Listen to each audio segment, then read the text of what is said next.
A middle-aged man with silver at his temples packed a little broom and rags into a large bag, filled an empty 5-litre bottle with tap water, and headed towards the door. In the hallway a boy sat on a banquette. The child's flushed cheeks and sniffling nose were not left unnoticed by the man, and he asked, "Tucker, wouldn't you rather stay home? There's nothing wrong with it. You can sit and watch cartoons. I'll be back quickly. If you don't want to be alone, I can ask Leslie to stay with you, or call Haley to look after you." A blush spread across the boy's cheeks, a usual sign of his excitement, and he firmly replied, "No, I must go to my mum." The boy grabbed the cane by the door, stood up from the banquette, and just as he was opening the door, turned to his father, warning in a stern tone, "And don't let Leslie come to my mother's. She doesn't belong there." The man frowned. Leslie had already texted him that she was waiting in the parking lot nearby. This was the last thing he needed. Now he would have to explain things to her. Limping slightly and leaning on a cane, the boy headed for the elevator. He pressed the button and asked, "Dad, can we go to the market to buy some seedlings? I want to get fresh flowers for Mum." "Of course, son. We'll definitely stop by," his father responded. A door slammed behind them, and they were joined by a neighbour. The woman, dressed in a light summer sundress, greeted them and inquired, "Are you heading to Doreen's? That's right, it's her birthday today, isn't it?" The man nodded. "Yes, Haley, we're heading to Doreen's. We'll pick up some flowers and go straight there. We want to be back before the city gets too hot." "Nate," the woman proposed, "if you'd like, you can leave Tucker with me. I also wanted to visit Doreen, but a little later." The boy shook his head dejectedly, and, accepting his point of view, the woman did not insist on her own. She gently stroked Tucker's head, looked at his father, and was about to speak when the elevator doors opened. Lastly, in line with the rules, the boy entered the elevator. In the confined elevator space, the conversation faded like a fire deprived of oxygen. Once outside, under the already scorching summer sun, everyone silently went their separate ways. Hallie headed towards the supermarket on the ground floor, while her neighbours made their way to the parking lot. Near the car, where Nate and Tucker were headed, a delicate young woman stood wearing light, wide trousers, a baggy t-shirt, and a baseball cap adorned with the logo of a well-known rock band. Beside the car was a box of plants. The man opened the car, but the boy didn't rush to get in. Instead, he grabbed his father's hand and spoke loudly enough for the woman to hear. "I'm not going with her to see Mum. She should leave. I don't want to see her, and all her flowers can go with her. I'd rather pick flowers for my Mum," Tucker exclaimed. "Tucker, how can you behave like this?" The man tried to object. "Leslie has prepared and made an effort, yet you're acting rudely. You're an adult. Think, maybe we can all go together." The boy, leaning on his cane, with his head bowed low, repeated, "I won't go to see Mum with her. I'd rather take the bus. But you can do whatever you want." Tucker then turned to leave for the bus stop. Quickly reacting, Leslie called out, "Tucker, wait, don't go. Nate, Tucker is probably right. I shouldn't come with you. I'll leave the plants here, as I can't take them home across town. Do what you want with them. I have to go now. Tucker, I apologize if my presence offended you. Nate, call me when you're free." Leslie wanted to kiss the man, at least on one cheek, but noticing Tucker's stern look, she decided against showing her affection. Nate helped his son get into the back seat, then got behind the wheel, and they carefully exited the parking lot. The cityscape began to flicker outside the window. Despite the early hour, the streets were already bustling with cars. Many were seeking an escape from the city into nature. Near the plant market, at the city exit, Nate pulled over and offered, "Tucker, shall I buy the flowers myself? It might be hard for you to walk, right?" "No, I'll go," Tucker replied stubbornly. "I want to pick the flowers for my Mum myself." Slowly, Tucker walked along the rows of stalls, leaning on a stick. He looked a bit like an old man, except for his beautiful chestnut hair. Despite the numerous offers from vendors showcasing their flowers, the boy remained focused. Nate walked beside him, suppressing the urge to make suggestions. Eventually, Tucker stopped near an elderly woman. He greeted her and asked, "Excuse me, could you recommend some flowers that don't need frequent watering? They should be beautiful and blooming. They're for my mum, and I want her to like them." The florist started asking about the soil type on the plot, how often watering could be done, and what types of flowers the woman liked. Tucker lowered his head and didn't answer. Nate approached the elderly woman and whispered almost inaudibly, ensuring his son couldn't hear, "We need very hardy plants. We'll be planting them in a cemetery." The elderly woman, trying to hide her emotions, stopped asking questions and started suggesting options. Tucker picked out 5 pots and the seller carefully placed them in a cardboard box. Nate tried to pay, but his son was quicker. He took money from his pocket and handed it to the woman who was giving planting instructions. "When you plant, first moisten the hole well, then remove the plants from the pot and place them in the hole. Cover with soil, press down and water again." The man thanked the saleswoman, took the box and started walking slowly ahead. Tucker, with tears welling up in his eyes, followed his father. Soon the man and the boy stood before the grave of the beloved woman and mother. A pretty young woman was looking at them from the picture. She had lived too briefly, and the unfairness of it all stung both Tucker and his father. The grave was still new, with the earth not yet fully settled, making it too early to think about a gravestone. However, the woman's final resting place was already enclosed by a beautiful wrought iron lattice where a wreath was attached. Overwhelmed with despair, the man sighed deeply. Tucker broke the silence, whispering, "Hello, Mother. I'm sorry it took me so long to come." The father and son, mourning their loss, planted flowers on the grave, stood in silence for a few minutes, and then slowly walked back to their car. Their spirits were low. Nate suggested stopping at a fast food joint, but Tucker declined, saying he wasn't in the mood for anything. In mid-August, Nate informed his son of an important decision he had made. "Tucker," he began, "we need help right now. You need supervision when I'm on a business trip. I don't want to keep troubling Cynthia. She has her own life, and my constant requests may make her uncomfortable. She's too polite to say anything about it. Luckily, we have another option. I've started a relationship with Leslie. I know you don't like her, but it's been decided. We're moving in together." The boy had probably intuitively realized this was coming a long time ago, but he still couldn't contain his displeasure. "You traitor!"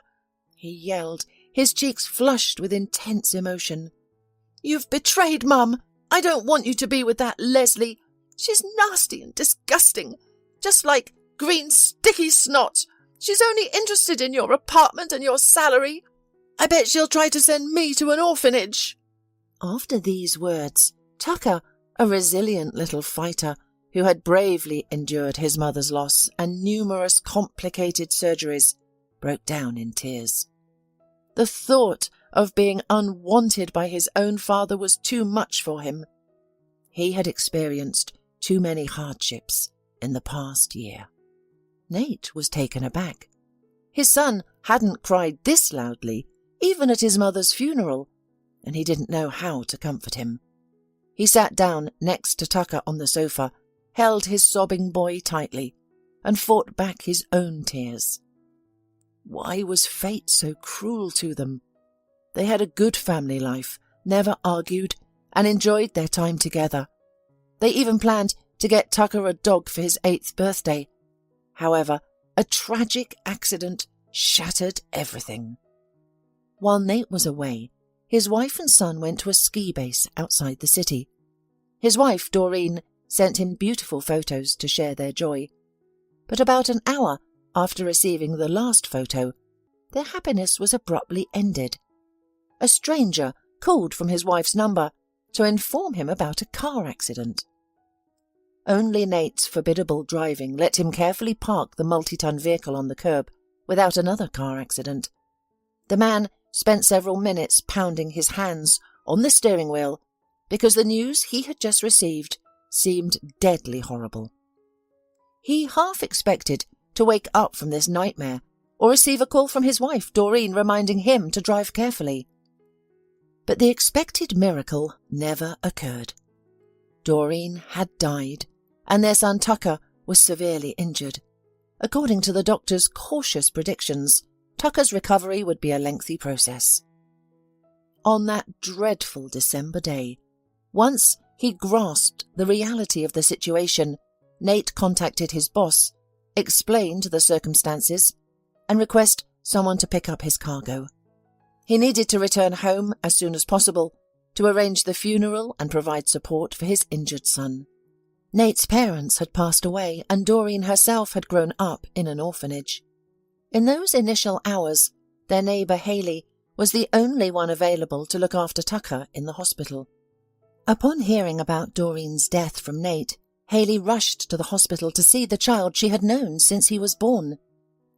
Tucker was deeply affected by the loss of his mother, because it was he who tried to persuade his mother not to leave him, but the woman died in his arms before the ambulance arrived. Haley, a neighbour and close friend of dead Doreen, took a week off work to help her friend's family. It was she who, in the terrible days, filled with especially acute grief, ordered Nate not to give up because he had to take care of the child. It was almost impossible to do it alone. At that time, Nate faced a dilemma.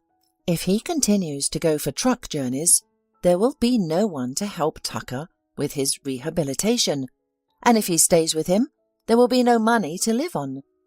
Sometimes Nate struggled to recognize his own son. Tucker would become deeply introspective or overly anxious, immediately becoming upset if things didn't go as planned.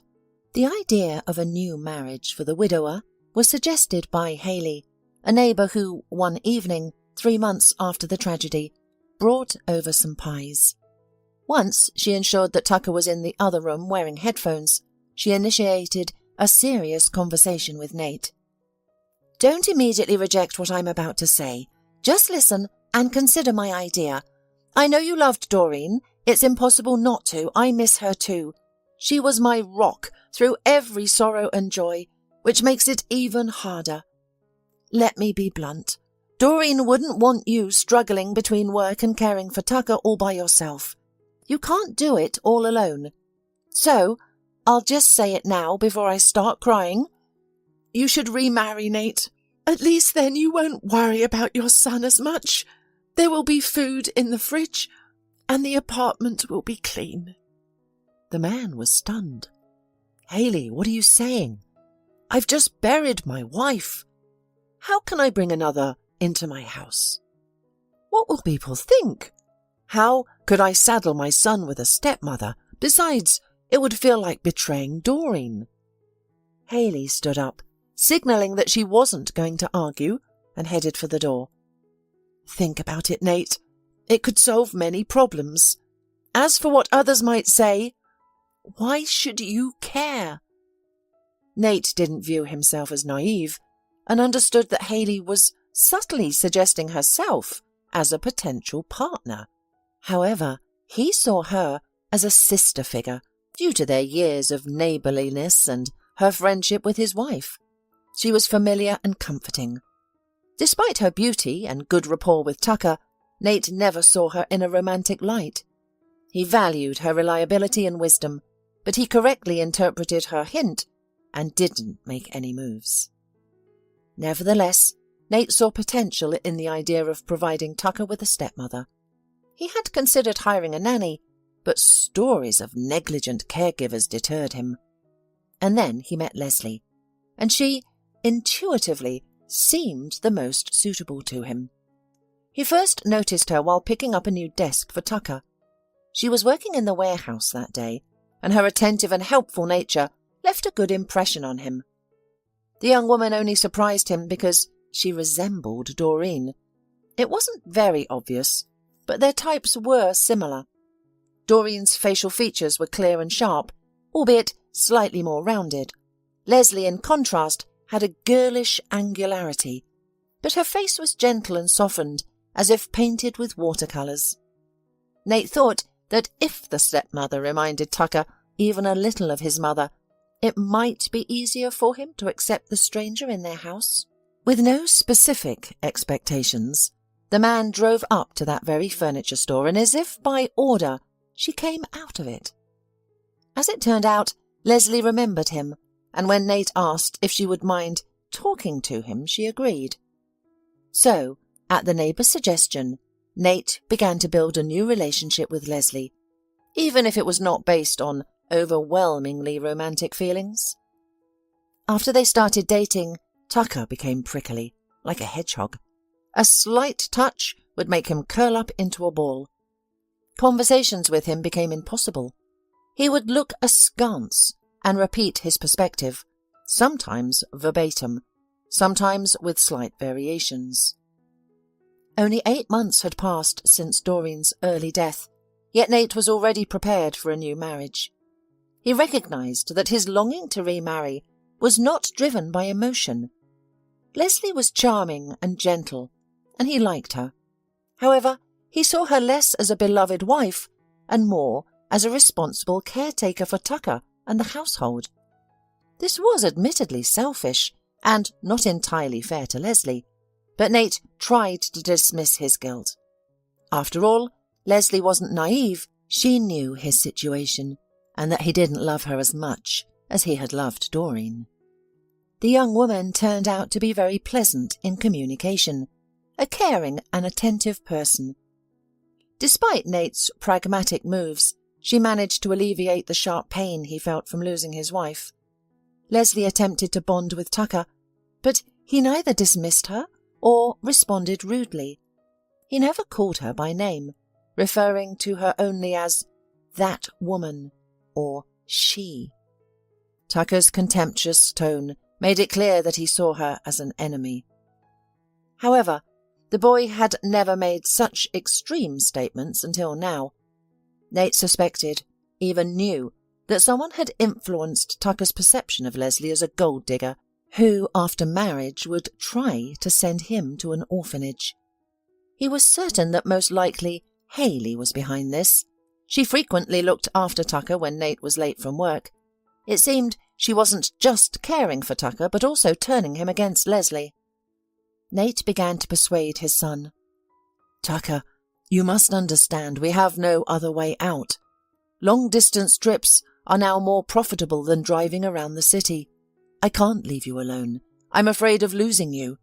It's important for me to have someone around who is always ready to help you. If you just spend more time with Leslie, you'll realize that she's a good person. Haven't you noticed that she looks like Mum in some ways?" The boy's anger bubbled over and he nearly shouted, "I have noticed. That's why I despise her even more. Why is she alive when Mum isn't? I hate her." Tucker sobbed so violently that he began to hiccup. Nate tried his best to soothe the upset child. He felt anger towards his neighbour himself and even fate, but he was determined not to abandon the idea of marrying Leslie.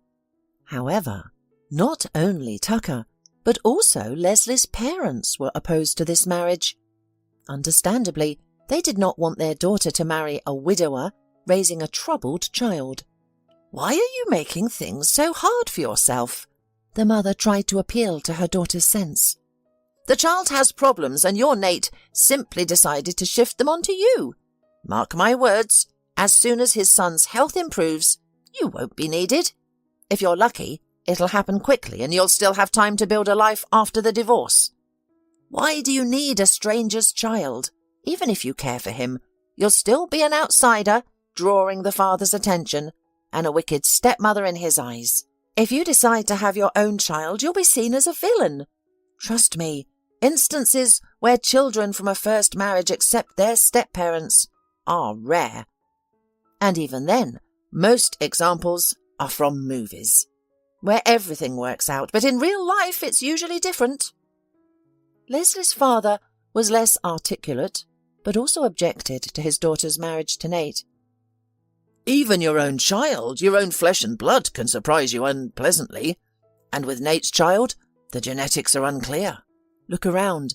Nate's not the only man in the world. There's a decent guy living next door. Why not give him a chance?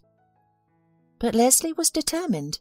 She was deeply in love with Nate, and due to her gentle nature, felt a strong sympathy for his son. She believed that over time, affection, support, and kindness could win the heart of her future stepson. Why didn't the parents of Nate's late wife take care of their grandson? Mrs. Gifford asked. That would have brought some comfort. Nate's wife was also an orphan. There's no one to provide care, Leslie replied to her mother. Mr. Gifford, Leslie's father, interjected. There's another problem. We don't know anything about this boy's heritage. I don't know how else to explain, but genes mean a lot. The boy might come from a troubled background. You'll raise him and he might end up drinking or worse. Why would you want that kind of life? Leslie felt unpleasant to hear this, and she asked her parents, Let's not judge the child before we get to know him. It's not his fault he hasn't got a mother. It's challenging for all of us to adjust to change, and it's even harder for him as a child. So please, when he comes to meet you, refrain from interrogating him. However, Leslie needlessly worried about her future stepson's meeting with her parents. Nate attended the meeting with his bride's parents without his son, who decided to stay home. Mr. and Mrs. Gifford didn't welcome Nate warmly, but Leslie continually reassured him with her affectionate gaze and subtle touches. Mrs. Gifford directly stated her opinion to Nate when he, following the rules of good manners, asked for her daughter's hand in marriage. Nate, she said, I have nothing against you personally. You're a good-looking man. However, I worry that you're rushing into marriage. Your son seems to hold a negative view of Leslie, despite her being a lovely and kind person. I fear Tucker may never accept her, let alone love her. He could, out of his own sadness, turn her life into an endless nightmare. Does my daughter deserve that? And Leslie's father went even further and suggested that Nate should give up the idea of marrying his daughter. One of you two should be smarter. Leslie is naive and acts from the heart without considering the consequences. You're the man, and older too, so you should be wiser. Nate, don't ruin my daughter's life. My experience tells me that this union won't last long. Tucker will cause problems, you'll be away, and Leslie will have to manage everything. If you had a daughter, would you want her to marry a single father? Nate remained silent. To him, it seemed miraculous that Leslie had accepted his proposal, despite the inevitable problems. He acknowledged that Mr. Gifford had a point, but he wasn't willing to let go of the opportunity that had come his way. Despite the warnings and grim predictions from their family, the happy couple decided to proceed with their plans. Leslie and Nate got married, registering their union in a simple manner. They signed their names in the marriage registration book without any extravagant celebrations, outfits, or guests. Nate gently tried to convince his son. Tucker, you understand. We have no other choice. Long-distance flights are our only option. In August, Leslie, a young wife, moved in with her husband and his son. However, Harmony did not hurry to come to the new family. Tucker tested his stepmother's patience, hoping to triumph, but Leslie remained unyielding. Tucker's early September birthday was dismal. He didn't attend school that day due to a medical examination at the hospital. What annoyed Tucker most was not the medical visit, but that Leslie, not his father, accompanied him. The boy's mood was sour, far from celebratory, especially as he had decided not to invite his classmates. Nonetheless, Leslie suggested, Tucker, why don't I ask your class teacher to invite your friends over? We'll inform their parents, of course. It'll be fun, don't you think? I'll order your favourite pizza, fried chicken wings and make fries. Is that okay? Tucker instantly snapped at his stepmother. Are you deaf or dumb? Or both? I clearly said that I don't want to invite anyone. Stay out of my way. After an emotional outburst, the boy felt exhausted. He shuffled along the wall, barely making it to his chair, and shouted angrily, "Close the door from outside and don't come in to see me!" In the evening, Nate entered the boy's room, wished him a happy birthday and told, "Your present is waiting for you in the kitchen, but first, wash your hands." The birthday boy's mood improved slightly. However, upon seeing that Leslie was preparing food in the kitchen, he flatly refused to sit at the table, exclaiming, "I won't even try what you've cooked with your raking hands." Sighing, Leslie started packing away the food into the refrigerator, and Nate had to order takeaway. The boy begrudgingly accepted the combined gift from his father and stepmother. He left it on the table without even checking its contents. However, when Haley dropped by to wish him a happy birthday, Tucker immediately unwrapped her gift and even put on the t-shirt she had given him. Leslie decided not to upset her stepson further, and as if suddenly remembering that she had promised something to her parents, she left the apartment. There was a sense of surrender in her departure, but she chose not to dwell on it. She felt hurt that her attempts to connect with the boy were unsuccessful, but she felt powerless to change it. Later, when Tucker was asleep and Leslie returned to the apartment, her husband chided her. "Perhaps you shouldn't leave as soon as Tucker shows his displeasure. He'll adjust eventually." However, Leslie saw it differently. "No, Nate, I believe that pushing won't solve anything, especially today on his birthday. It should be as Tucker wishes. But what can I do if he refuses to accept that life, as harsh as it may be, continues? The doctor at the clinic said that Tucker's recovery mostly depends on him. His condition is not critical, but he requires consistent therapy and professional rehabilitation. I've noted everything the doctor said. I'll give it to you to read." The couple spent half a night trying to figure out how to help the child, studying all the information available on the internet, estimating what kind of rehabilitation they could financially afford, and reading reviews. Many methods were rejected because of the high cost. Nate commented, "Yes, it seems we can't avoid my long-haul trips. But there's no other way to make that much money. Now I'm unsure how Tucker will react." Since the tragedy, Nate had not been away for extended periods, especially with the current state of his relationship with his son and stepmother. So far, he had avoided long-distance trips, sacrificing earnings to remain nearby. He rented a van from a friend and provided various small services around the city and nearby areas. A few weeks later, Nate had a job that involved transporting items. It was November, a cold day, and the poor weather conditions were challenging. The day's drizzling rain, mixed with a dropping temperature, turned the streets into a slippery skating ring. The weather forecast predicted worsening conditions. The movers hired by the client were strangers to Nate. His usual crew could not assist him that day for various reasons. After unloading the last batch of items, the movers received their payment and quickly left. "Can you dispose of a few more bags of garbage along the way?" the customer asked casually. "I'll pay you extra, of course." Nate didn't decline. Extra money was always useful, especially since he wanted to spoil his son and young wife. Leslie, however, always seemed embarrassed and even shy when he spent money on her. The thought of his wife and son made Nate feel gloomy, even though it had been several months since their wedding. Tucker still harboured a dislike for his stepmother, which he made no effort to conceal. Leslie never complained, but Nate could see it for himself. Tucker still refused to eat the food Leslie prepared. The school meal wasn't particularly fulfilling, and despite Nate giving him money for the school buffet, Tucker's refusal to eat had led to weight loss. The boy's strength was slowly dwindling, his mobility worsening, and the question of homeschooling was being raised.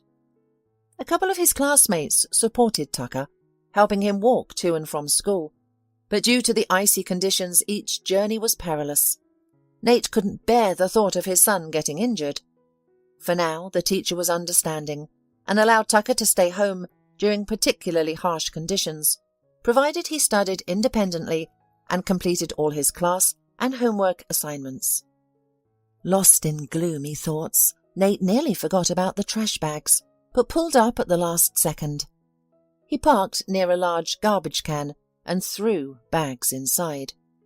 As he moved away from the container, he noticed a slight movement from the corner of his eye. His first thought was that he had disturbed some cats. Chastising himself for his curiosity, Nate shone his phone's flashlight towards the movement. There, on some pizza boxes, fallen from the trash, was a small dog with a wagging tail. Nate said softly, "Hello, little one. Don't be scared, I won't hurt you. Why are you hiding here? Were you thrown out of your home? Or have you never had a home?" In the dim light, Nate saw the sad story of a small, vagrant dog, likely a puppy. Its fur was stained and its eyes were filled with a mix of desperate hope and fear. Seeing the creature stirred feelings of pity. "What shall I do with you now?" Nate asked himself. "You could die here for no reason at all. Do you want to come with me? Tucker could use some joy. You can spend the night in warmth and we'll see what happens next." The dog looked at Nate with disbelief, but when Nate squatted, the dog got up from its cardboard bed and timidly approached, tail wagging. Nate, who had only stepped out of his car for a moment, was already feeling the harsh chill of late fall, so he quickly picked up the small creature and carried it to the car. He didn't place the dog on the seat, unsure if it had fleas, but laid down a rag on the floor and placed the trembling creature there. "Hang in there, buddy," said Nate, who was generally not a sentimental man. "I'll turn on the heater and keep you warm." Minutes later, the car was filled with unpleasant odours. The man had to crack the window, and he started to worry about Leslie's reaction to the smelly dog. Moreover, he suspected his clothes had been soiled while carrying the dog to the car.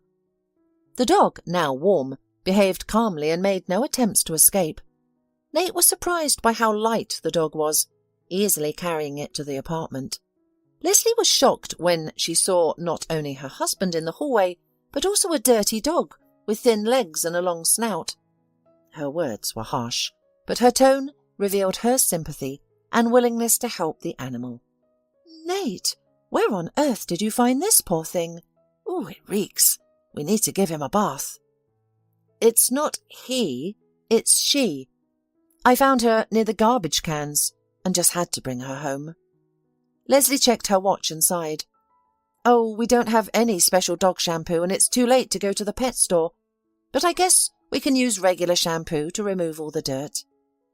Hearing a noise in the hallway, Tucker emerged from his room. The little dog, amusingly wagging its tail, confidently approached him.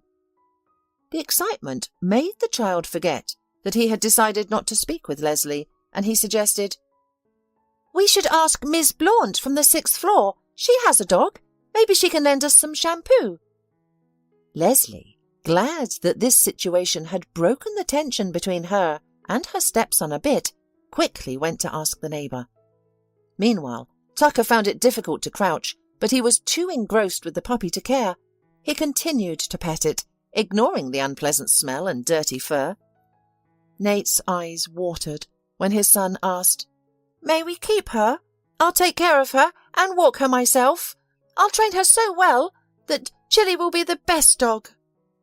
The man smiled. "Good for you. You've already thought of a name. But why Chili?" "Well, see how her fur is covered with some red sauce. Why not call her Chili? If she were a boy, we could call her Ketchup." Nate laughed and offered another funny idea. "You could also name her Pizza. She was trying to keep warm on a pizza box." While father and son deliberated on the pet's name, Leslie returned from the neighbour on the 6th floor. In her hands was not just special shampoo, but also a few cans of wet dog food and a phone number for a veterinary clinic written on a piece of paper. Bathing the animal was easier with two people, so Nate helped his son. Having remembered Tucker's past disagreements with his stepmother, the man didn't entrust her with this task. Chili patiently endured being bathed and blow-dried. She behaved humbly, showing that she would do anything to avoid being back on the streets. Once clean, the dog was revealed to be a cute mongrel, still in her teenage years and rather funny-looking. Her lineage probably included collies. The lively dog happily ate the food provided and then curled up to sleep on an old jacket of Tucker's that had been placed in the corner of his room as a temporary bed. On his first day in the new house. On her first day in the new house, Chili, left alone, caused quite a mess before Tucker returned from school. Likely driven by hunger, the dog scavenged for food, consuming all the bread on the table and the apples, leaving crumbs scattered across the floor. Once she was full, Chili found amusement in ruining Leslie's boots and Tucker's sneakers. Tucker arrived home to a scene of chaos, including puddles and piles scattered around the apartment. Unfazed by her actions, Chili greeted Tucker with a wagging tail. However annoyed, Tucker couldn't stay mad at the adorable dog for long. He lightly scolded her, saying, "Why did you have to ruin my sneakers? Leslie's shoes would have been enough. You really thought this through, didn't you, Chili? I bet you wanted to drive that nasty intruder away." Tucker didn't clean up meticulously, leaving the damaged shoes for his new friend. However, his mood soured a bit in the kitchen. With no bread left and a freezing rain falling outside, he didn't want to brave the elements for a trip to the store. Thankfully, he found some biscuits in a cupboard, which he used to make sandwiches for himself and Chili. The grateful dog never left Tucker's side. When Tucker sat down to do his homework, the dog settled next to him, happily chewing on Leslie's boot that the boy had given to her. When Leslie returned home from work to take Chili to the vet, she tripped over her chewed-up boots. Although she was disappointed because they were brand new, she knew she could have kept them in a closed locker. The mess in the kitchen stunned Leslie. As she had to rush Chili to the vet, she quickly tied it up as best she could, instead of having her snack. She knocked and peeked into Tucker's room, deciding not to scold the dog for ruining her boots. With a deep sigh, she counted to 5, aware of the time crunch, and asked her stepson, "Can you help me put Chili's collar and leash on?" "No way! I won't give up my dog," Tucker retorted indignantly. "I won't let you take her to the shelter." Leslie sat on the floor, put the leash on the dog and began to explain. "Tucker, what shelter are you talking about? Yesterday Mrs. Blount gave me a clinic's contact to schedule a health check for Chili. I've already made the arrangements, and we have to be there in 18 minutes. You're welcome to join us. I'll call a cab." Tucker wanted to accompany Chili to the vet to hear advice on care and everything else, but he'd rather do it with his father, not his stepmother. However, his father had informed him that morning that he would be home late. "No, I'm not going," responded Tucker. "I can barely stand living in the same apartment with you, let alone sharing a cab. Just be warned, if you take Chili somewhere and leave her there, then claim she ran away, I'll find out." Leslie simply shook her head. She was aware of Tucker's contempt for her, but to suspect her of such malice. His hatred must run deep if he could imagine such a possibility. Did he think she would take revenge on a pet over ruined shoes? Choosing not to defend herself to avoid seeming pitiful, Leslie responded in as neutral a tone as she could manage. "All right, Tucker, we're leaving. If it's not too much trouble, could you call your dad and ask him to buy bread? Thank you." The boy remained silent, observing his stepmother's struggle. Chili was not fond of the leash and tried to escape its grip. It took Leslie significant effort to drag Chili into the cab. The driver, an animal lover who was content with the pet fare, praised the dog. "Wow, she's feisty, but small. But her strong character is evident," he remarked. Leslie responded with a sigh. "Indeed, she's been with us for less than 24 hours and shows no signs of shyness. Instead, she's already caused a ruckus. I'm worried about what she might do next. She's chewed up shoes today. Will she start on the furniture tomorrow?" The driver reassured her. "Don't worry, she's likely teething and will chew on anything not well hidden. I've experienced this before with our Rottweiler. He taught us to keep things tidy." The man happily shared stories about his beloved pet throughout the trip, concluding as they neared the veterinary clinic, "Having a dog is hard, especially at first, but you won't find a better friend. It's when the pet leaves forever that you realise how hard it really is." He sincerely wished the passenger luck and patience with her dog. After thanking him, Leslie paid and led her stubborn pet to the vet clinic. The vet found Chili to be quite healthy, but prescribed a course for parasite removal, followed by vaccinations. Leslie purchased everything she needed at the clinic's pharmacy, including food and dried treats for Chili to chew on instead of shoes or possessions. She also received advice on leash training from a talkative salesperson. On the way home, she tempted Chili with a treat, resulting in a pleasant walk. Unsurprisingly, the majority of Chili's care fell upon Leslie. She cleaned up after the dog and ensured it didn't chew on inappropriate items. Tucker felt a twinge of jealousy, as the dog he considered his showed affection towards his stepmother. That's why he conveyed via his father that only he was allowed to feed and water the dog. Leslie was willing to accept this, as the pet had brought a more relaxed atmosphere to the apartment. The dog's antics often had Tucker laughing, and he even started eating more.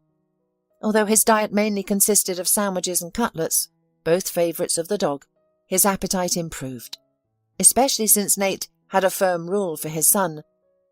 "You can only share food with Chili after you've eaten half of it yourself." In December, Nate received an enticing job offer from an old acquaintance. It was a long-distance trip with good pay and pre-arranged return cargo. However, he was concerned about leaving his son Tucker for an extended period for the first time since a recent tragedy. He cautiously approached his wife, saying, "Leslie, I've been offered a job with good conditions. It can earn us good money before Christmas, but I'll have to be away for a while, about 2 weeks. Leslie encouraged him. "Go, and don't worry, we'll manage." As for Tucker, he looked at his father sadly and then asked, "Daddy, can I stay with Hayley while you're away? I'll make a deal with her myself if you're too busy." Nate squinted at him and replied, "Tucker, I'm tired of burdening Hayley with our problems. She's busy enough without our requests. Although she's always ready to help, it's not fair to ask her to handle everything." Despite Tucker's attempts to dissuade him, Nate was adamant. "Tucker, you'll want to take Chili with you, won't you?" The boy nodded in response to the man's stern voice. "All the more. It's not nice to dump the care of your dog on Hayley. So, you're staying here in our apartment under Leslie's supervision. I expect you not to make things difficult for her. Behave like a reasonable adult. This discussion is over. I'm relying on you, son." Leslie bid her husband farewell, although her nerves were tingling with anxiety. She would be left alone with a child who resented her, and for a significant period of time. As she prepared things for Nate, Leslie pleaded, "Please call your son whenever you can, okay? Tucker needs your support now, and don't forget about me. At least send me something once a day. It would mean a lot." The trip was scheduled to last for 14 days, but to Nate's relief, he managed to wrap up his work 4 days earlier. Tired but satisfied, he opened the door of his apartment, choosing to surprise his son and wife with his early return. He hoped the surprise would bring them joy. Merry laughter emanated from Tucker's room, leading the man to believe that the child invited his friends. However, no stranger's clothes or shoes were in the hallway. Nate removed his shoes and jacket, then quietly approached the door, careful not to startle anyone. He saw his son and Leslie dressing up Chili in a snow maiden costume. The two were so engrossed in their activity that they didn't immediately notice they were being watched. But the dog, sensing his master's familiar scent and hearing his footsteps, quickly gave Nate away. "Hooray! Daddy's here!" Tucker shouted. With Leslie's help, he got up from the floor to hug his father. Nate hugged his son, noting with joy the positive changes in the boy's relationship with his stepmother. Tucker was no longer avoiding her, but was laughing beside her. Leslie's happy face also indicated that all was well in the house. Why didn't you warn me that you were coming early? Leslie asked playfully. We only have a squid salad and some sautéed mushrooms left. I'll go to the kitchen and whip up something quick. Tucker, do you have any suggestions? Of course. I always have ideas. How about some pasta? Chili loves it. Nate watched, bewildered, as his wife and son burst into laughter. During his absence, they seemed to have developed shared memories that he was yet to discover. When the laughter subsided, Nate asked, Pasta sounds good, but why are you laughing? Smiling, Leslie winked at her husband, patted her stepson's head and replied, Tucker will explain everything. I'll go start cooking. She tiptoed to peck her husband's beard-covered cheek. The previous days had been tough, and she was overjoyed to have her family together again. Barely had she started boiling water for the pasta when Nate, Tucker, and their dog Chili walked into the kitchen. We thought we'd keep you company, Nate explained, and we can even help if needed. Leslie lovingly looked at her husband and said, You've just come from a journey. Go shower, wash away your fatigue and change your clothes. Tucker and I will manage. Sure, Tucker agreed. I can even chop an onion now without crying. Leslie got me a useful tool, so I'm practicing and getting things done. By the time Nate returned to the kitchen, freshened up and slightly relaxed, the air was already filled with delightful aromas, and Chili was crunching something in her bowl. During dinner, Nate looked at his son sitting across from him. He happily noted the positive changes in the boy's health and appearance since Chili joined their house. It seemed like only a week had passed, yet the child's cheeks were rosier and his eyes sparkled as they used to. Trying to push away melancholic memories, Nate asked, So, can anybody finally explain to me the story with chili and pasta?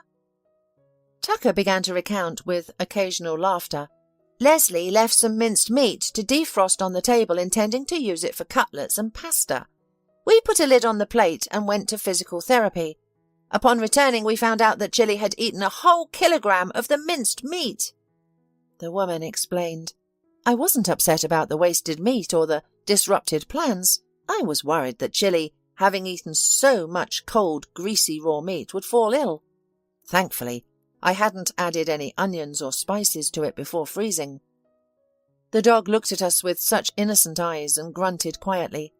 Realizing that neither Tucker nor I were going to scold her, she immediately became her usual affectionate self, wagging her tail so hard that I was afraid it would detach. Leslie laughed as Tucker continued to share the week's events during their father's absence. Daddy, do you know how brave and smart Leslie is? She's downright cool. After Chili's vaccination, we could take her out for walks. We went out for a short time so we could get some fresh air and she could learn where to do her business. We were at the corner when a large dog came running at us out of nowhere. Leslie told this scary dog to sit. It didn't follow the command, but at least it slowed down. However, I almost panicked. I wanted to pick up Chili, but Leslie told me to stay still. She shielded me with Chili and continued to give the dog commands to sit, lie down, and stand. Luckily at this time, the dog listened. Then the dog's owner came running. He was terrified and afraid that something terrible might happen.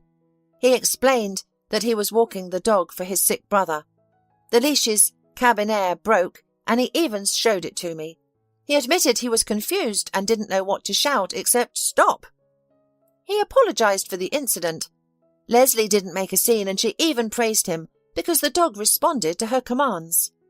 But Haley, who overheard our conversation, scolded the man. She said she was scared when she saw the large dog running towards us from a distance. She even claimed she needed hair dye to cover her grey hair from the fright. The man was ashamed even more. He then tied the leash to the dog's collar and led it away from us. Can you believe it? Leslie, good for you. How did you know the dog would obey? The woman shrugged. Well, the weight categories of me and this dog were clearly unequal. I could only hope for the element of surprise. Nate looked at his son and saw that his moments of joy were quickly replaced by sadness. The complete healing of Tucker's soul was clearly still a long way off. It was as if he hadn't yet allowed himself to experience complete happiness, but he was noticeably improving. There wasn't much time left to prepare for Christmas Eve.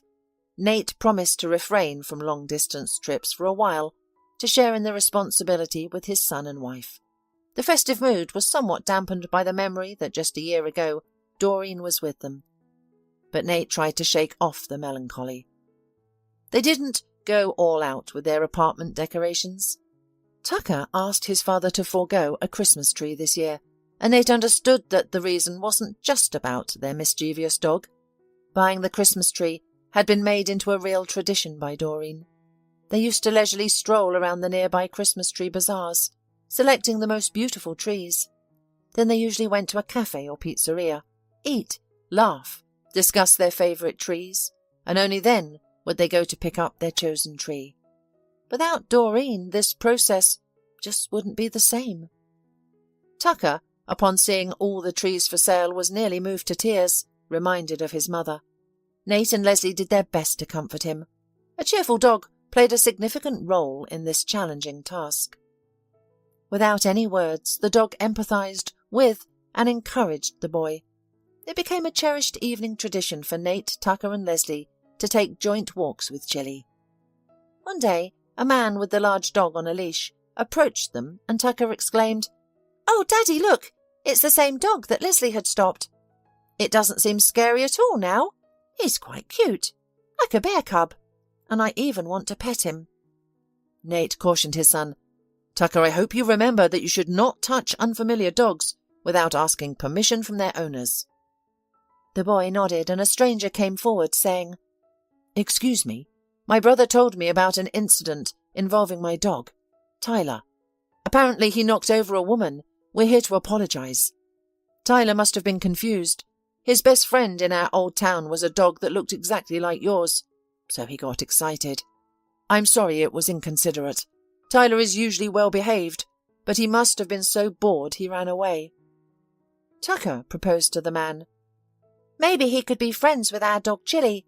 She's a good, cheerful girl, but with no playmates.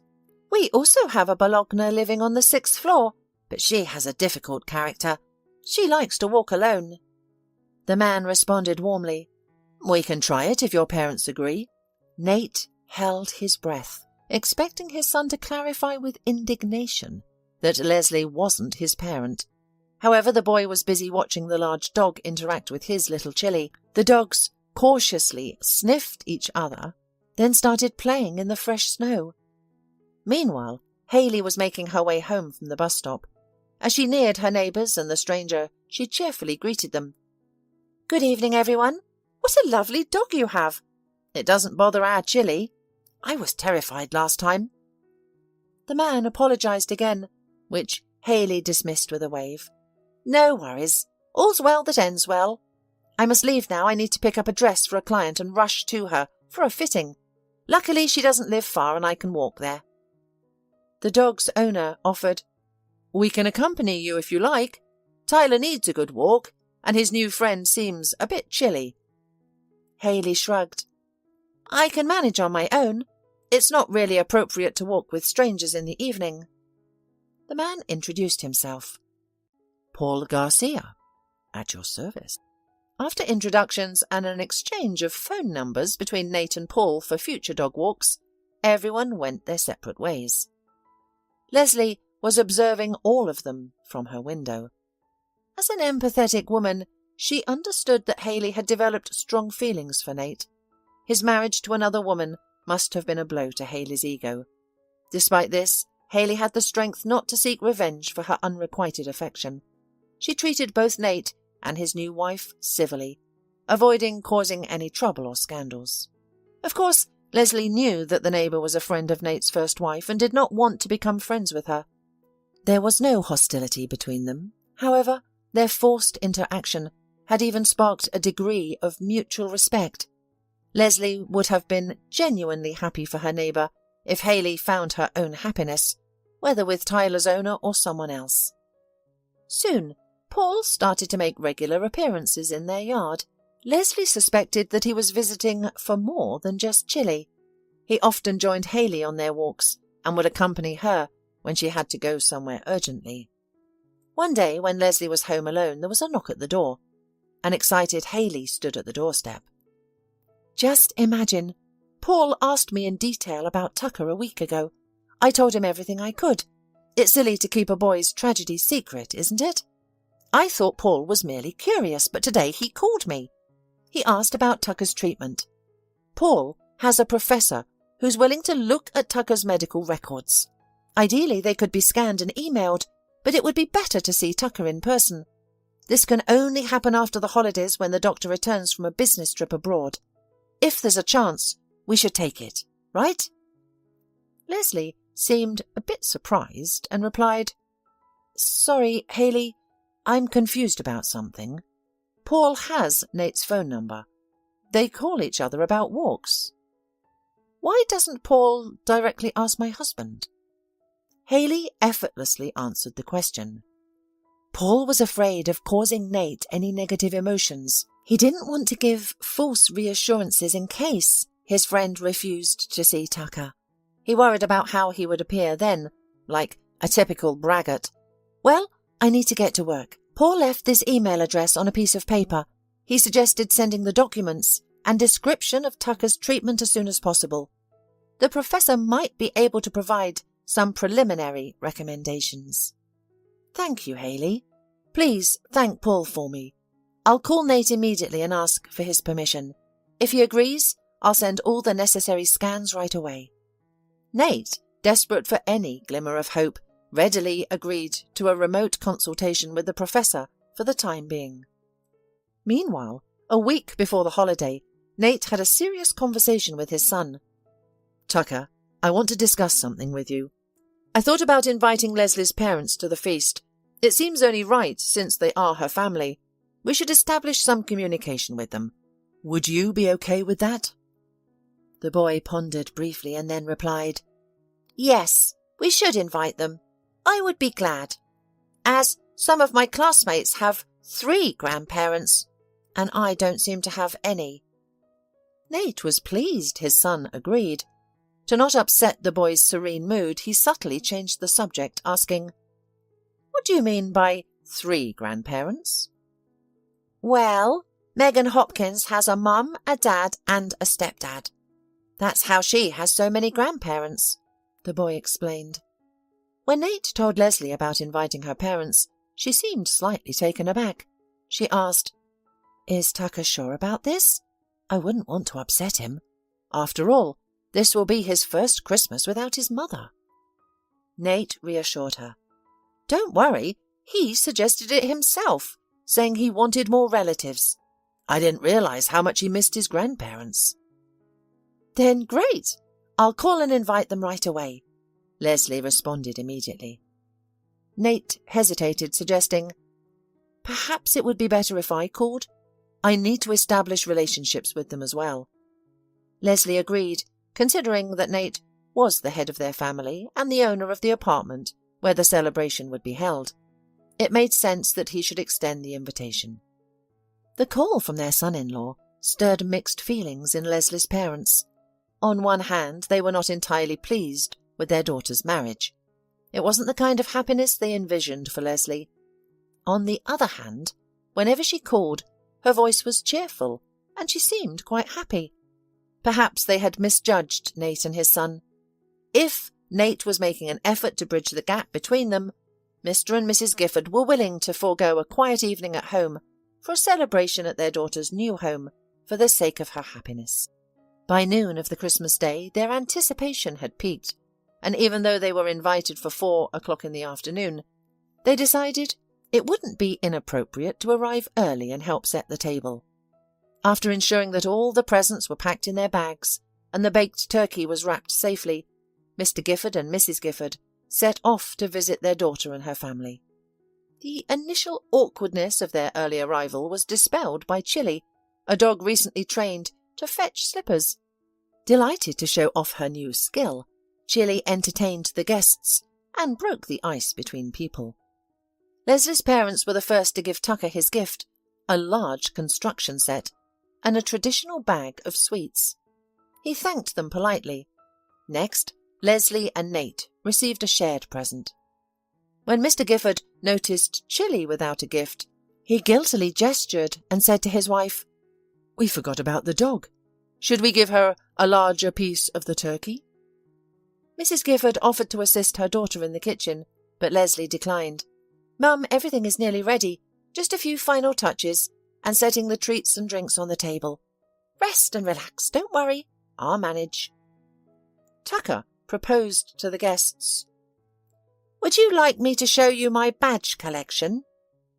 Mrs. Gifford was thrilled. "Thank you, I'd love to see it. I also collected badges when I was young."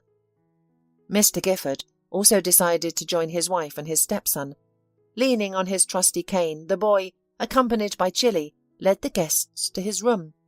However, upon reaching the boy's bedside table, Mrs. Gifford stared in surprise at the picture in a frame placed there. She remained immobile, even when Mr. Gifford called her. "What's wrong, darling?" he asked worriedly. "Look for yourself. Maybe I'm imagining things," the woman replied in a subdued voice, pointing to the nightstand. The man approached, unable to suppress a surprised exclamation. "No way." Tucker was utterly perplexed. He couldn't fathom why his mother's portrait had such a profound impact on the guests. What about this picture was so surprising? Sure, his mum was beautiful and very young there, but why did Mr. Gifford utter, "No way"? The subsequent comments from the guests only deepened the boy's confusion. Mrs. Gifford mused aloud. "Leslie here is about 15 years old, but I don't remember such a picture, such clothes, or even such an environment. I don't understand anything." Mr. Gifford cautiously asked Tucker, "Has Leslie told you where this picture was taken? We had never seen this photo of our daughter before." Surprised, Tucker looked at the man and, trying to hold back tears, said, "But that's not Leslie, that's my mother, Doreen, in the picture.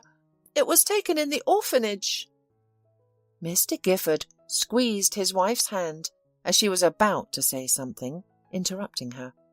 "Excuse us, we got sidetracked. Shall we continue examining your badge collection? It's fascinating." The couple observed the badges, listening to the boy speak enthusiastically about his hobby. They admired the most vibrant and rare badges, and even asked questions, but their heavy eyes kept meeting each other's. Nate, peering into his son's room, invited everyone to eat. "Let's have lunch, and then you can return to examining Tucker's collection. Are you okay with that, son?" As Mrs. and Mr. Gifford moved towards the door, they paused by Doreen's picture again. Nate noticed this odd behaviour, but couldn't understand their reaction to his first wife's pictures. Before he could ponder further, Leslie had already gathered everyone in the living room for lunch. She quickly noticed her parents' unusual embarrassment and excitement. The more she watched them, the more she became convinced that her parents seemed to know something and did not know whether to tell it to others or not. After everyone had finished their dinner and Tucker left to collect the gifted constructor, Leslie asked her parents, "Mum, Dad, what's wrong? What impressed you so much about Tucker's room?" "It's all so strange," Mrs. Gifford said after a slight hesitation. "I'll start with the beginning. Rick and I got married when we were students, and we had a daughter, Molly. I'll blame myself forever for being a bad mother. I don't have any excuses for myself. I'll just tell it as it was. Molly cried all night because her teeth were coming in. Rick was busy with his classes, while I went to the store in a half-asleep state. Molly was sleeping so sweetly that I didn't want to take her out of the stroller. Times were simpler then, or perhaps we were not so cautious as now.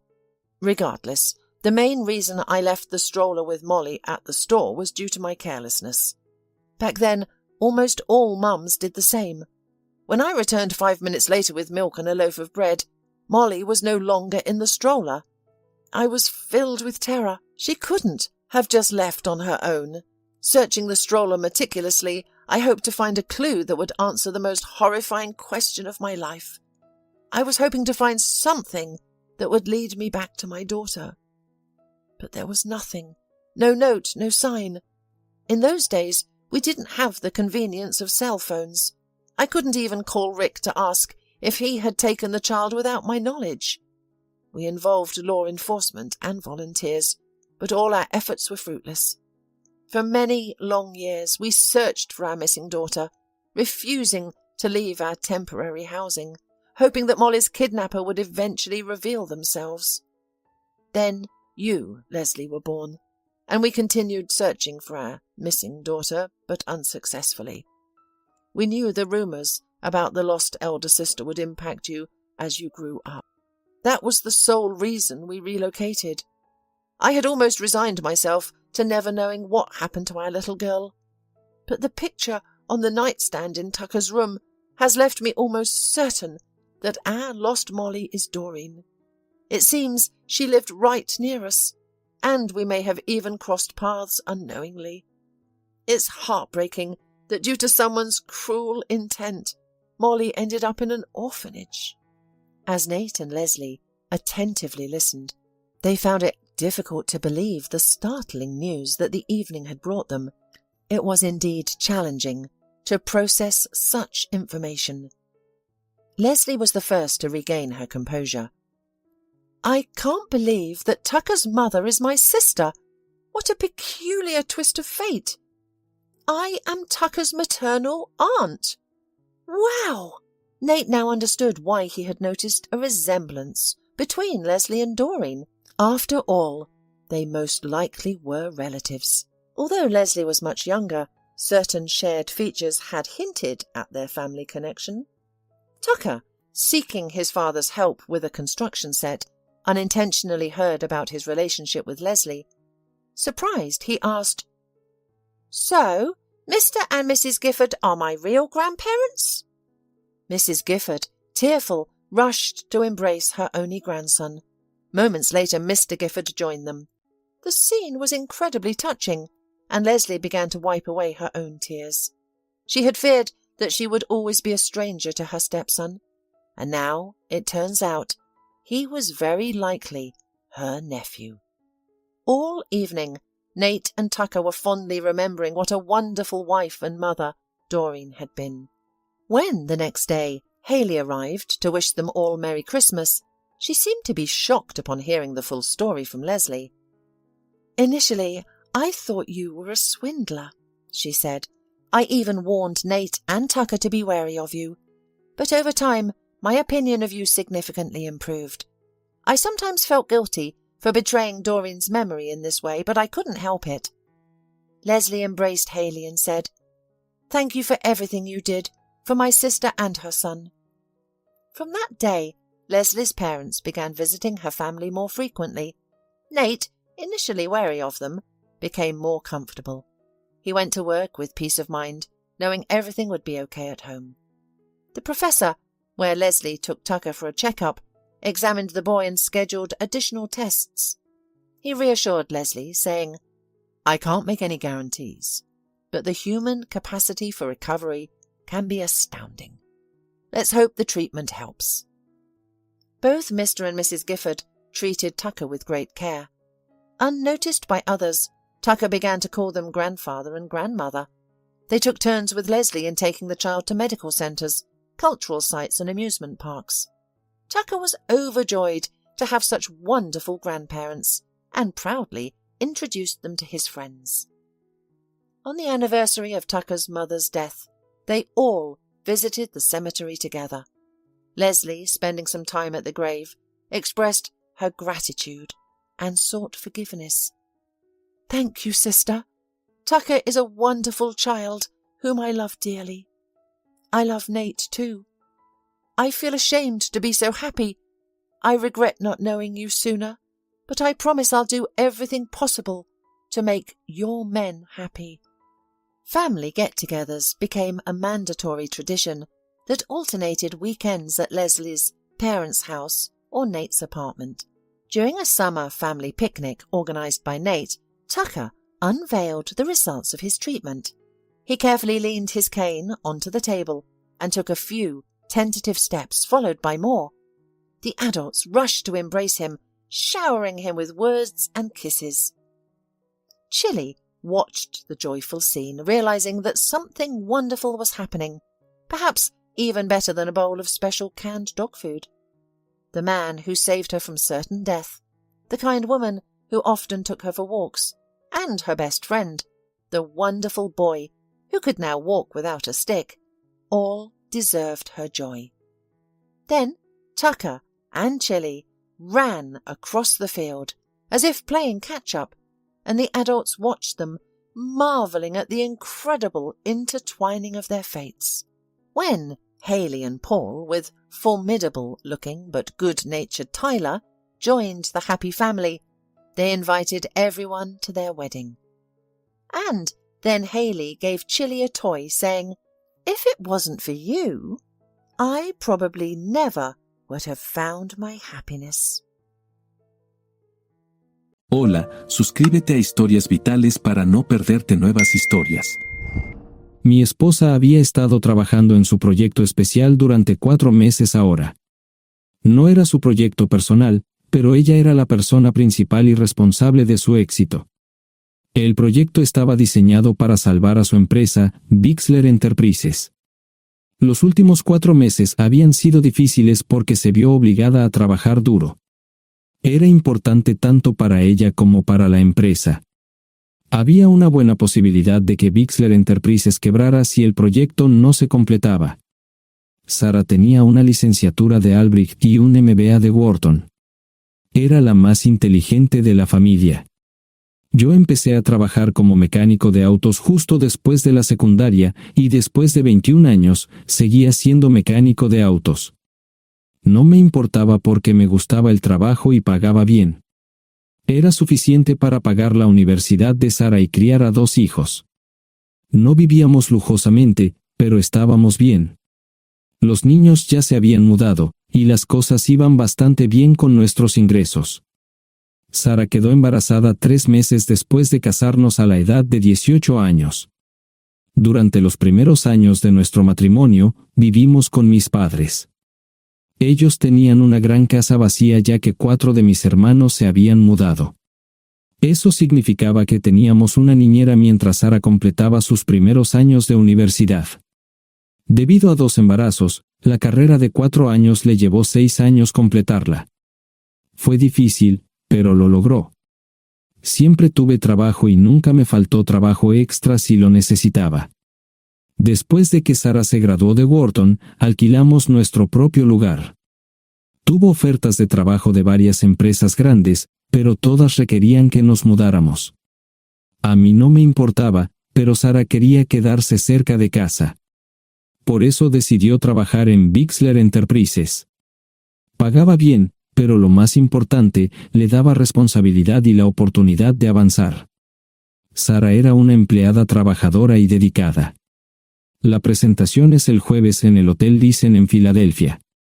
Tomé unos días libres en el trabajo para ayudarla según fuera necesario. Al final, todo lo que logré fue hacerle algo de comer cuando llegaba a casa. No sabía nada sobre su trabajo, ni tampoco quería saber, los negocios corporativos de alto nivel me aburrían. Empresarios de Europa, Asia y América del Sur venían aquí, la empresa pagaba sus boletos de avión y proporcionaba habitaciones en el Hotel Thyssen mientras estaban aquí. Era caro como el infierno, y por algunas cosas que Sara había dicho, la empresa estaba sobreestimando sus finanzas.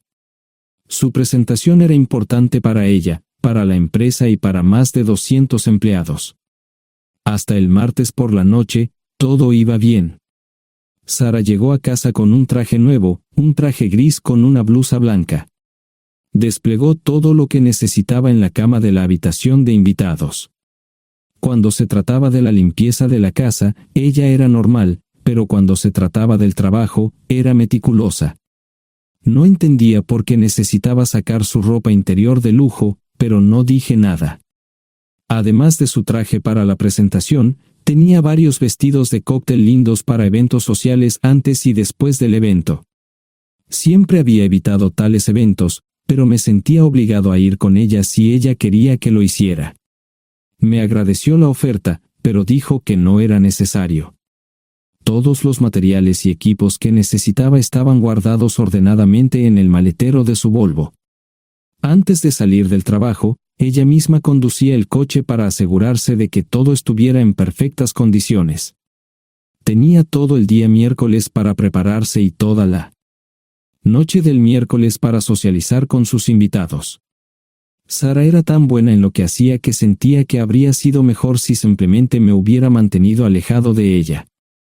Finalmente, había terminado. Lo había revisado y vuelto a revisar todo. Todo lo que necesitaba ahora era una ducha caliente y una buena noche de sueño. Supongo que mi error fue que empecé a revisar sus cosas después de que Sara comenzara a ducharse. Pensé que estaba ayudando, pero resultó ser lo contrario. Estaba moviendo cosas en la cama cuando un pequeño sobre blanco cayó del bolsillo lateral de su bolso de maquillaje. Una carta de una farmacia, pero no del tipo que solemos usar.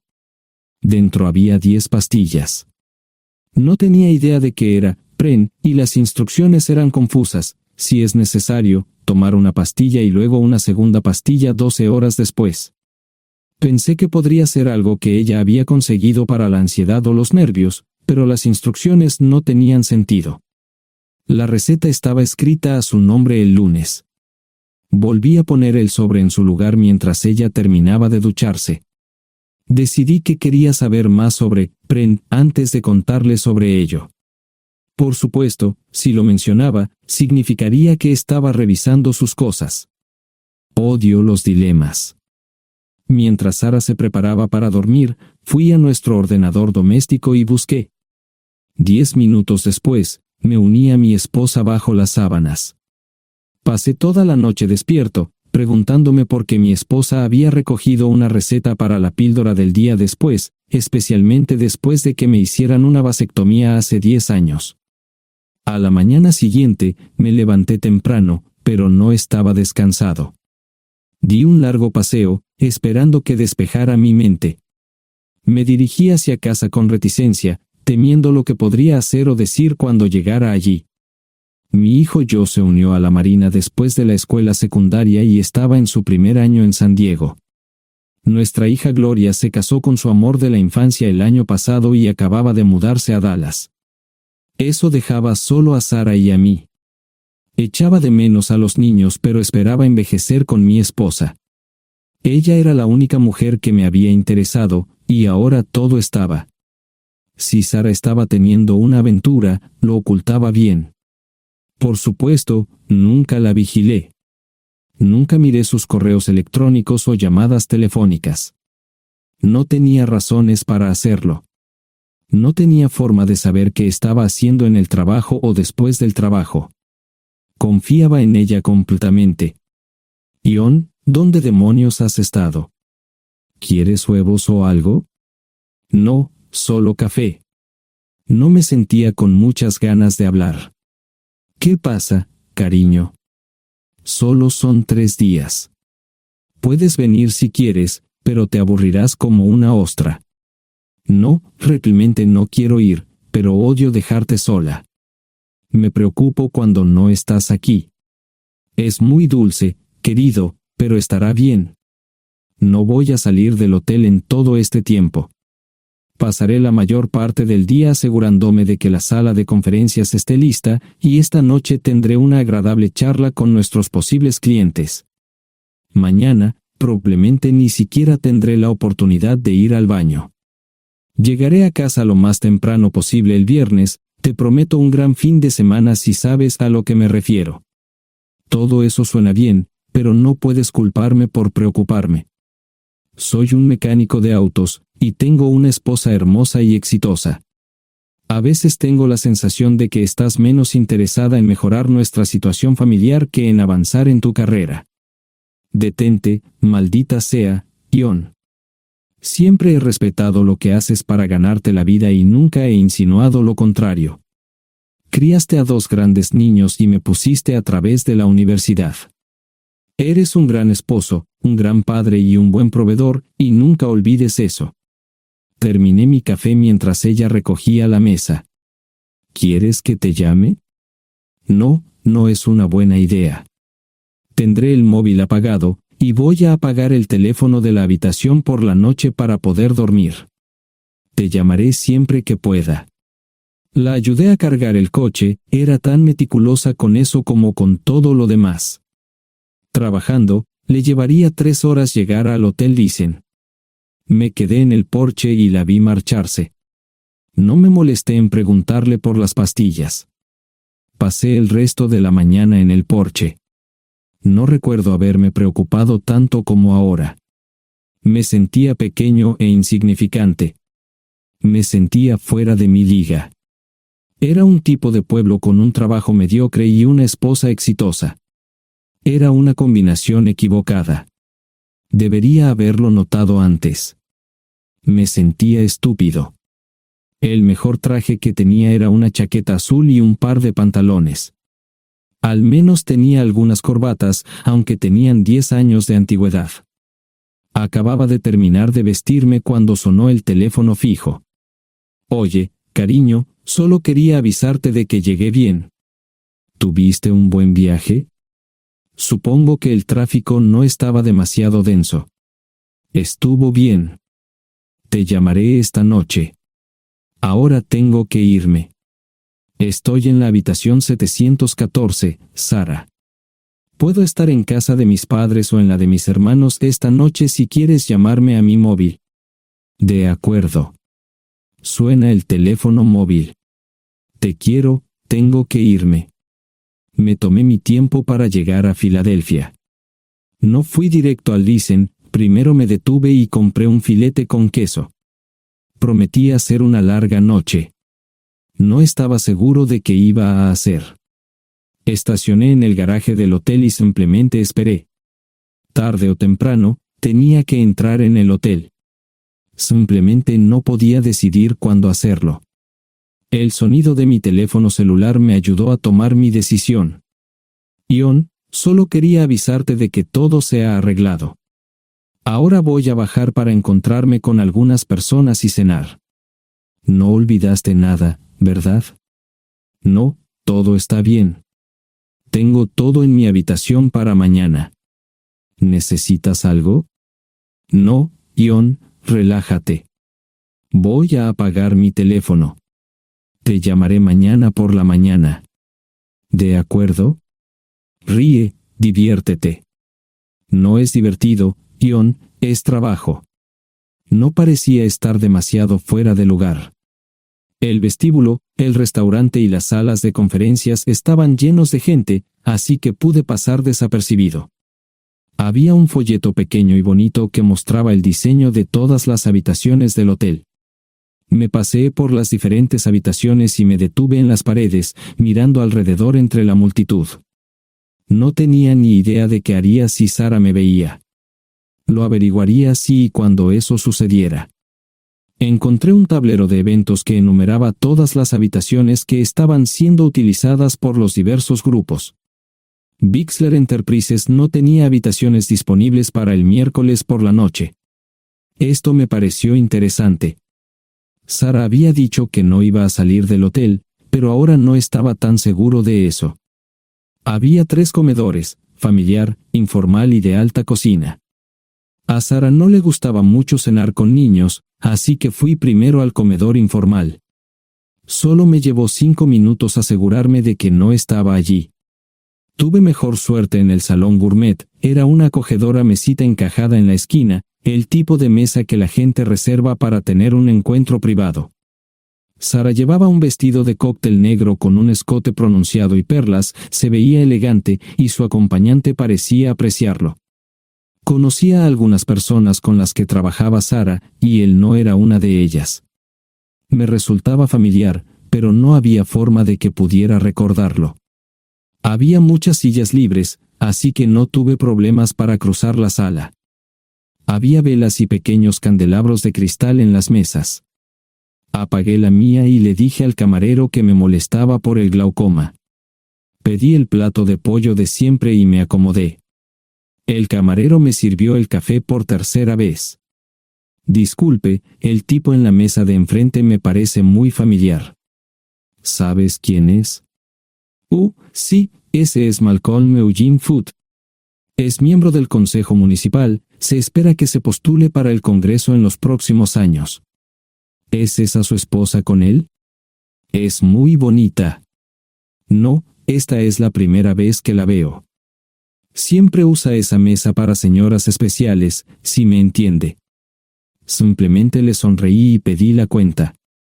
Nunca había visto a Sara tan sensual con un hombre antes. Parecía captar cada palabra que decía, como si fuera Dios o algo así.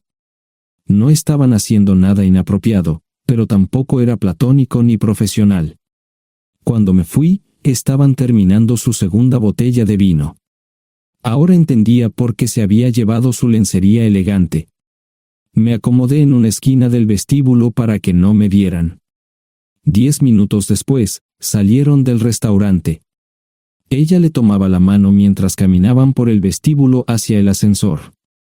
Observé cuidadosamente los indicadores de piso. Que el ascensor se detuviera en el tercer piso era una buena señal, significaba que no lo había llevado a su habitación.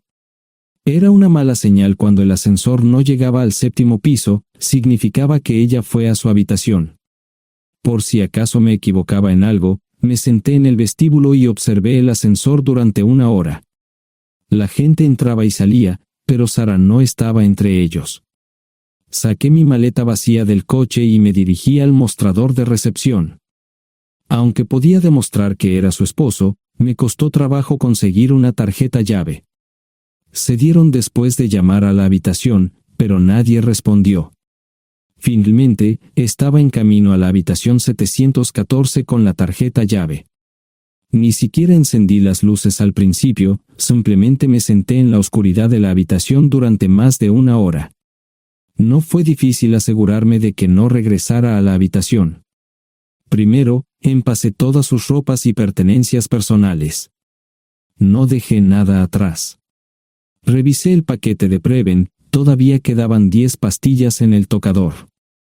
De manera muy ordenada, estaban todos los artículos que necesitaría para su presentación al día siguiente. Comencé a llenar la maleta. Había 24 carpetas promocionales especialmente encuadernadas y otras 20 carpetas regulares, todas ellas fueron a la maleta. Un proyector digital fue lo siguiente, seguido de una computadora portátil. Tomé su bolso y su celular, que había dejado en la habitación. Todo lo que tenía consigo era un bolso de mano y probablemente un tubo de lápiz labial.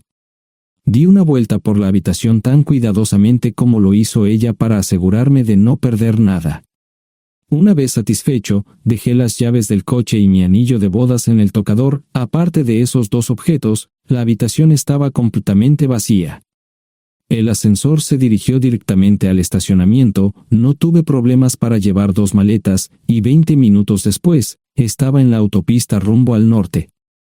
Pasaban las 3 de la madrugada, no tenía idea de que había pasado tanto tiempo.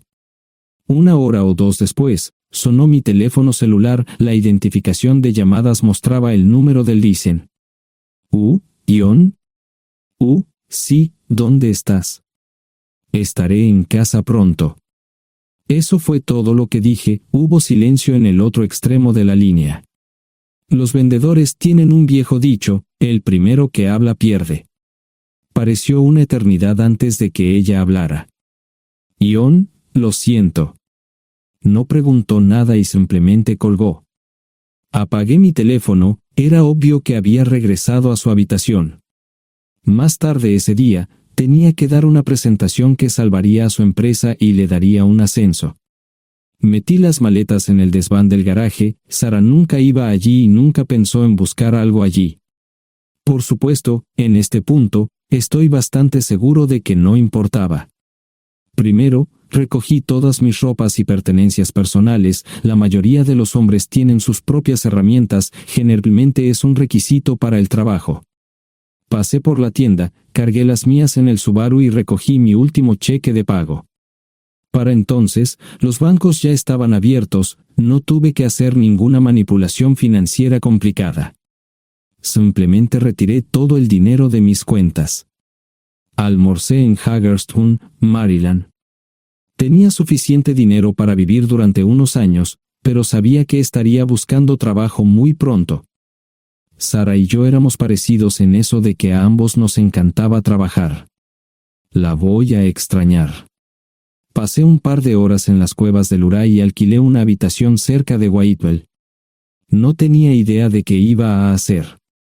Era sábado, y me encontré sentado en el acuario de Chattanooga, observando la naturaleza que nunca había visto antes.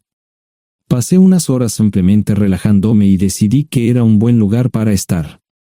Compré un pase anual para el acuario y, para la hora de la cena, tenía un lugar donde quedarme. Era un remolque móvil en el parque, pero estaba amueblado y era económico. No necesitaba mucho. La primera cosa que haría el lunes por la mañana sería conseguir un trabajo. Un buen hombre de mantenimiento siempre puede conseguir un trabajo, especialmente si está dispuesto a trabajar duro. Podría permanecer discreto hasta que fuera el momento de renovar mi licencia de conducir o las etiquetas del coche, me preocuparé por eso cuando llegue el momento. El domingo por la tarde, llamé a Gloria. Me sentí obligado a informarle sobre lo que estaba sucediendo, pero Sarah ya se lo había contado. Fue bastante franca con Gloria sobre lo que había pasado, dijo que había engañado, que la sorprendí, que me fui y que ella perdió su trabajo. Me sentí mal porque ella perdió su trabajo, pero ese era el precio que tenía que pagar. Le pedí a Gloria que le dijera a Josh lo que estaba sucediendo la próxima vez que hablara con él. También le dije que la llamaría aproximadamente una vez al mes para verificar cómo iban las cosas. No le dije dónde estaba. Para el mediodía del día siguiente, tenía un trabajo. En realidad, estaba a poca distancia del parque de remolques, con el Waffle House a mitad de camino. ¿Qué más podría querer un hombre? No sé cómo manejaron el papeleo, pero me estaban pagando $20 por hora sin hacer preguntas. Estaba feliz, y ellos también. Ni siquiera tendría que tocar el dinero que traje conmigo. Unos 2 meses después, Gloria me informó que Sarah se había mudado de la casa y estaba viviendo con sus padres. Gloria no sabía nada más, pero estaba feliz de que estuviera estable y le estuviera yendo bien. Josh me llamó desde San Diego solo para informarme que iba a hacer un crucero. Era técnico en aviónica en un portaaviones, intentó explicar qué hacía exactamente, pero estaba más allá de mi comprensión. Nunca supe mucho sobre cosas técnicas. Ambos tuvieron cuidado de no decir nada malo sobre su madre, aprecié eso. Después de eso, todo siguió como siempre. Comencé a hablar con Gloria al menos semanalmente, Josh y yo comenzamos a enviar correos electrónicos regularmente. Gloria hablaba regularmente con Sarah, pero decía muy poco sobre lo que estaba haciendo o dónde estaba. Nunca presenté la solicitud de divorcio, y parece que Sarah tampoco lo hizo. Tengo una licencia de conducir de Tennessee y las etiquetas en el Subaru. Comencé a frecuentar un bar local un par de veces al mes y tuve encuentros casuales, 2 mujeres se alternaban como mis compañeras nocturnas regulares. No buscaban compromisos, y yo tampoco, parecía funcionar bien para todos nosotros. La vida era buena. Eso fue hace mucho tiempo, y gradualmente olvidé a Sarah. Con el tiempo, el Subaru comenzó a darme problemas, había olvidado cuánto tiempo había pasado. Tenía más de 200,000 millas. Estaba reflexionando sobre esto con una jarra de cerveza un día cuando me di cuenta de que habían pasado casi 5 años desde que me fui de casa. Mantuve un contacto cercano con ambos hijos, Gloria ya tenía 2 hijos propios en este momento y quería que los visitara. Josh casi se casó con una mujer tailandesa, pero en el último momento, se negó. Por lo general, trabajaba 6 días a la semana y usaba el domingo para recuperarme del sábado por la noche, no había ninguna buena razón para que alguien llamara a la puerta de mi remolque a las 6 de la mañana de un viernes. Su grosería fue recompensada por un hombre medio desnudo abriendo la puerta, los calzoncillos del día son repugnantes, y la dama en la puerta, juzgando por la expresión en su rostro, estuvo de acuerdo conmigo.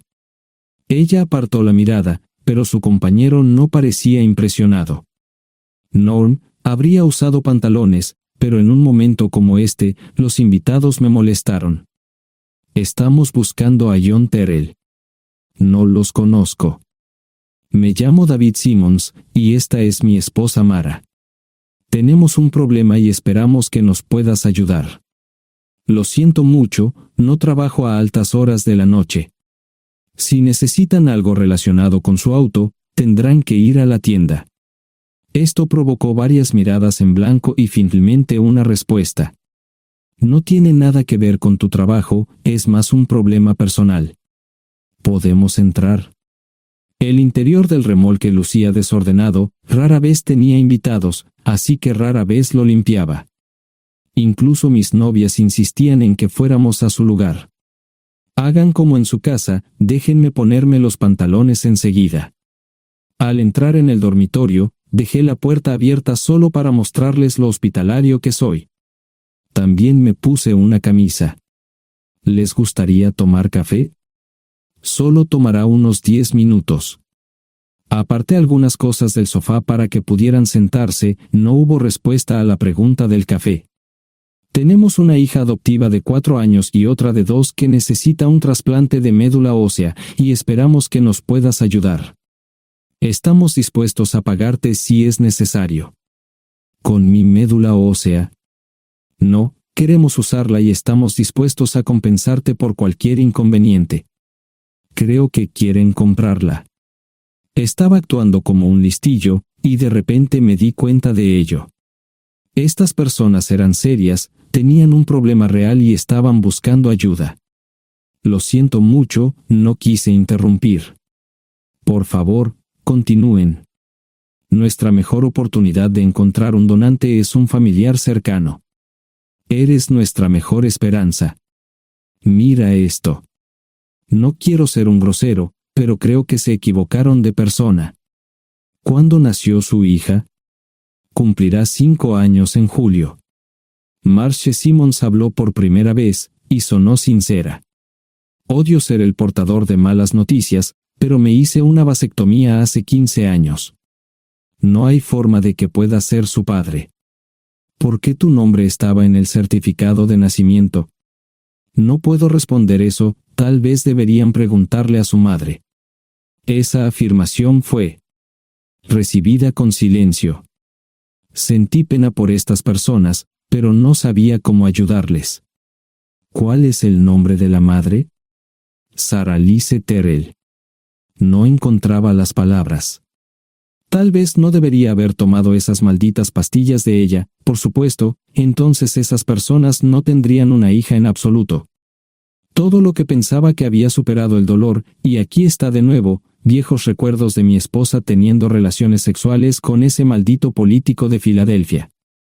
Estaba empezando a olvidarlo todo, y ahora estaba de vuelta. Maldita sea. Ahora entiendo y pido disculpas por mi grosería e insensibilidad. Haré todo lo que esté en mi poder para ayudarles. En primer lugar, porque no puede Sara hacerse un trasplante de médula ósea. Médicamente, no puede. ¿Por qué no? Es madre, tiene que ser una donante adecuada. Ella es una donante adecuada, pero está demasiado enferma. Los médicos se negaron siquiera a considerar utilizarla. ¿Enferma de qué? Está muriendo de insuficiencia hepática. Le quedan menos de 6 meses de vida. Esto no tiene sentido. Siempre ha estado perfectamente sana. Además, no creo que un hígado enfermo le impida donar médula ósea. El hospital no aceptará su firma en el formulario de consentimiento. ¿Estás diciendo que hay algo mal en su cabeza? Ambos me miraron en silencio, sabían la respuesta, pero no querían decirlo. En ese momento, no quería que se sintieran aún más incómodos. Hace 10 minutos, no me importaban, pero ahora sentía que tenía que protegerlos y ayudarlos. ¿Cómo sucedió esto? ¿Podría alguno de mis hijos ayudar? Quizás, pero pensamos que eras nuestra mejor esperanza. ¿Por qué no van tras su padre, su verdadero padre? Pensamos que eras tú. No tenemos ni idea de quién más podría ser. Sara no nos dijo nada sobre otro posible padre. De hecho, ella no estaba en condiciones de explicar nada, agregó Mara. Obtuvimos la mayoría de nuestra información de la agencia de adopción. Tuve que preparar café y hacer pis, permítanme un momento. Dejé a mis invitados sentados mientras preparaba el café. Solo tomó unos minutos. Mientras se preparaba, fui al baño, algo que necesitaba hacer urgentemente. Traté de ser discreto, ya había avergonzado lo suficiente a Mara. ¿Dónde viven? En Westchester, Pensilvania. Les haré una oferta. Si les digo quién es el verdadero padre de su hija, deben prometerme que lo perseguirán sin descanso hasta obtener lo que desean. ¿De qué estás hablando? El padre de su hija es un político prominente en Pensilvania. Por supuesto, negará todo y probablemente les proporcionará documentos legales para detener sus esfuerzos. Si acuerdan presionar lo suficiente para que él admita que la niña es suya, podrán avergonzarlo y obligarlo a hacerse un trasplante de médula ósea. Eso es lo que quieren, ¿verdad? Sí, claro, pero ¿cómo hacemos eso? No lo sé. Soy mecánico. Trabajo con metal para ganarme la vida. Creo que la mejor manera sería utilizar la televisión, la radio y los periódicos. Los políticos harán cualquier cosa para evitar una mala publicidad. ¿Tienen amigos que puedan ayudar? Bueno, ahora ambos estaban sonriendo. Debo haber dicho algo que les dio esperanza.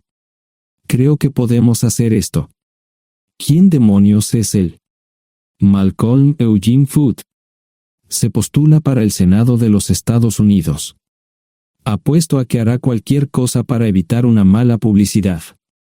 El café estaba listo, pero David y Marshall no podían esperar para llegar a casa.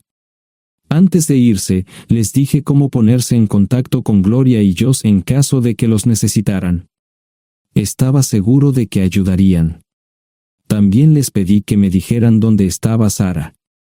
Probablemente estaría en Pensacola antes de que ellos regresaran a Westchester. Me corté el pelo y compré una camisa nueva. Sara era una tramposa que arruinó mi vida, pero aún así quería lucir bien cuando la viera. Era otro remolque, pero esta vez era un bonito doble nuevo. Allí estaba su Volvo con una llanta desinflada y un parabrisas roto. La mujer que abrió la puerta no era Sara, parecía que la habían empapado fuerte y la habían dejado empapada. Tenía al menos 45, tal vez 50, y debió haber tenido una vida difícil. La falta de maquillaje no ayudaba y simplemente se veía horrible. No tuve la oportunidad de abrir la boca. Caray, si no es John Terrell. Nunca esperé verte aquí. Tuve que usar la vieja línea, me estás poniendo en desventaja. Sherry Hart. Pasa, entra. ¿Quieres una cerveza? No, pero gracias. Estoy aquí para ver a Sara. Sherry cruzó la habitación y se detuvo en el buffet del comedor. Aquí está, John. Mírala todo lo que quieras. Su mano señalaba una urna de latón que estaba en el centro del buffet vacío. Supongo que llegué demasiado tarde. No me moví, solo me quedé mirando el contenedor frente a mí. ¿Puedo tomar una cerveza ahora? Sara se mudó a Pensacola después de dar a su bebé en adopción. Compró el remolque con el dinero que recibió de Bixler Enterprises después de que la despidieron. Tenía una participación en las ganancias, 401k, y vacaciones y días de enfermedad. Eventualmente, consiguió un trabajo en una fábrica local de prendas de vestir donde trabajaba en el departamento de envíos. Allí fue donde conoció a Sherry. Sherry alquilaba una habitación de Sara. Cada centavo que Sara ganaba iba para el alcohol. Empezó con vino y gradualmente pasó a bebidas más fuertes, las más baratas. Eventualmente, perdió su trabajo debido a su alcoholismo y se vio obligada a usar sus ahorros. Nunca salió con nadie ni salió a ningún lado. Sherry se quedó con ella, pagó sus servicios públicos y compró alimentos que Sara no comía. Le llevó más de 3 años quitarse la vida. Increíblemente, ella tenía un testamento y me dejó un doble remolque y un Volvo. Sherry explicó que Sara estaba tan angustiada por lo que había hecho que simplemente se rindió. No intentó evitar el embarazo ni siquiera terminarlo. La adopción se había arreglado meses antes de que naciera el bebé. Nunca volvió a trabajar, excepto en los trabajos clandestinos que hacía mal. Sherry dijo que Sara no parecía tener ambición ni propósito en la vida. Sara hablaba mucho de mí pero tenía miedo de intentar contactarme. Gloria le dio mi número, pero nunca me llamó. Era como si su aventura de una noche la hubiera lastimado más a ella que a mí. Estuve allí durante 2 semanas y luego vendí el remolque de Sherry por $1 y obtuve $3,000 por el Volvo. 2 días después, estaba en Westchester visitando a mis nuevos amigos David y Marche. Malcolm Eugene Foote resistió al principio, pero David y Marche lo presionaron hasta que cedió. Insistió en pruebas de ADN, que demostraron que era el padre. Para salvar la cara, más o menos lo obligaron a someterse a un trasplante de médula ósea, que fue exitoso. La carrera política y la vida familiar de Malcolm no dejaron una impresión favorable. Su caída en las encuestas fue tan rápida que el partido lo reemplazó por otro candidato unos meses antes de las elecciones. Su esposa solicitó el divorcio y fue muy pública al respecto. Sara y yo estamos viajando ahora a Dallas para ver a Gloria y a mis nietos. No sé cuánto tiempo mantendré a Sara conmigo, probablemente hasta que tenga a alguien.